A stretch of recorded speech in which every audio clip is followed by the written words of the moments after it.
সারা বছর কাঁচা আম পাওয়া যায়, কিন্তু এই গরমের মধ্যে যদি কাঁচা আমের ডাল খাওয়া যায় তো অনেকই ভালো লাগে। তো সবসময় মুসুরির ডাল দিয়ে আমের টক ডাল খেয়েছো, তবে কখনো মুগ ডাল দিয়ে বানিয়ে খেয়েছো? দেখো, একদম সম্পূর্ণ নিরামিষ আর খুবই টেস্টি এবং খুব সুস্বাদু। আমার তো এই টক ডাল হলে আর কিছুই লাগে না। ডালটাকে প্রথমে আমি এখানে ভেজে নিয়েছি শুকনো খোলায়, তারপরে আমি জল দিয়েছি, দিয়ে নুন হলুদ দিয়ে আমি জাস্ট ওটাকে বয়েল করে নিয়েছি।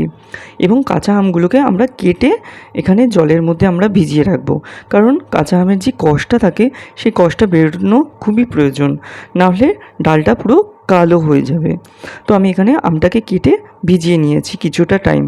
তোমরা এখানে নুন দিয়েও ভিজিয়ে রাখতে পারো। ডালটা সেদ্ধ হয়ে গেছে, তারপরে আমি এখানে আমটাকে অ্যাড করেছি, কারণ আম অ্যাড করলে ডাল অবশ্যই সেদ্ধ হবে না আর হতে অনেকটা সময় লাগবে। তার জন্য আমরা সবার শেষের দিকেই আমি কাঁচা আমটা অ্যাড করব।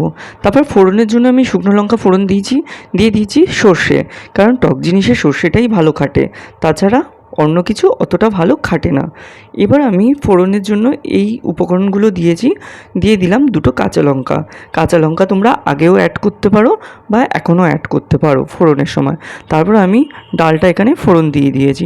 একদম 2 মিনিটেই আমার ডাল তৈরি, একদম। এবার ফুটলেই হয়ে গেল ডাল।